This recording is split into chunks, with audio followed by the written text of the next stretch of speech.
Сәлем достар, каналыма қош келдіңіздер. Сіздермен мен Қаламқас. Бүгін сіздермен осындай керемет пеште тауық пісіретін боламыз. Өте дәмді, тойымды тағамның бірі.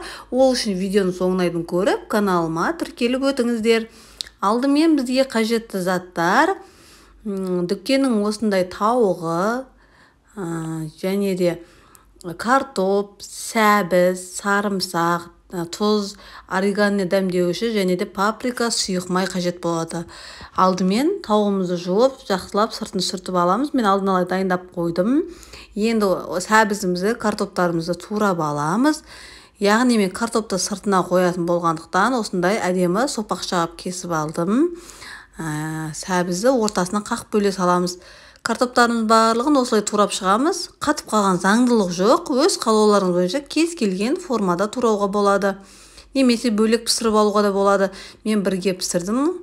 Барлығын пешке сала салдым. Және де сәбізімізді ортасынан бөліп салдым. Және сарымсақты ұсақтап турап алдым пышақтың көмегімен. Енді тураған сарымсағымызды сұйық майымыздың үстіне саламыз. Және де үстіне осындай паприка саламыз. Дәміне қарай тұз және де орегано дәмдеушін қосамыз. Осы дәмдеуш қолданыңыздар достар, өте дәмді болады тағамдарыңыз. Енді жақсылап араластырып аламыз. Яғни соусымызды дайындап аламыз. Неге осындай болып шығады соустарыңыз. Енді ыдысымызға тураған картоптарымызды, сәбізімізді салып, үстіне дайын болған соусымыздың жартысын құямыз, яғни жақсылап араластырып аламыз. Дәмді болып шығады осылай. Дәл менікіндей істесеңіздер, видеода көріп тұрғандарыңыздай жарты бөлігін құйып, жақсылап араластырып аламыз.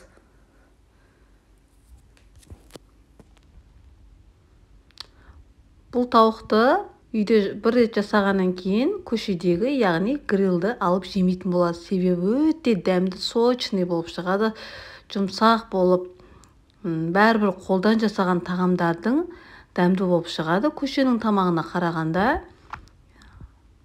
Мінекей қалған соустарымызды тауығымызға жағып шықтық. Ішіне барлық бөліктеріне толық жағамыз. Енді екі аяғын осындай зубатиска, яғни тіс шұқитын таяқшамен қыстырамыз. Екі бөлген сәбізімізді ішіне саламыз. Тауығымыздың ішіне осындай тіс шұқитын таяқшамен қыстырамыз. Егер сіздерде фольга қағазы болса, сонымен жасауға да болады. Бұл әдісте болады. Қанаттарını дәл солай қыстырып аламыз. Және де тауығымыздың үстін осылай тіс шұқитын таяқшамыздан тесіп аламыз. Яғни ортасы толық пісу үшін. Енді протеинімізге қалған майымызды жағып, толық жағып аламыз. Сосын дайын болған картоптарымызды протеинге орналастырамыз.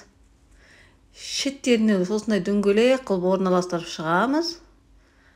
Сонда әдемі көрінеді. Және де ортасына тауығымызды салып пісіреміз.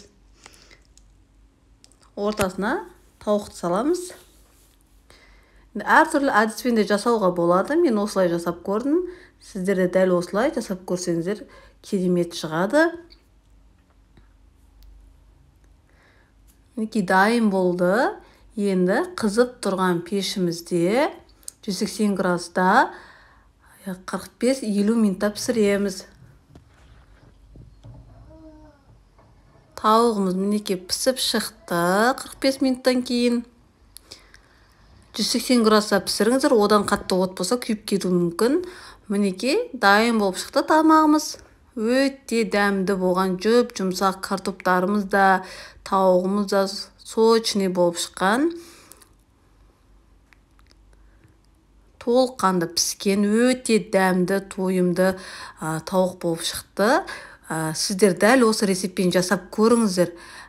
Көшенің, яғни көшеде жасап істейтін тауықтан әлде қайда дәмді және таза болып шығады. Өзіңіз жасағандықтан бәрібір үйдің тамағына жетпейді. Видеоны соңына дейін көргендеріңізге рахмет. Сіздермен болған мен Қаламқас. Тауыққа қажетті заттардың барлығын осы видеоның астында описание бөліміне қалдырамын. Видео ұнаса лайк басып комментарий қалдырыңыздар.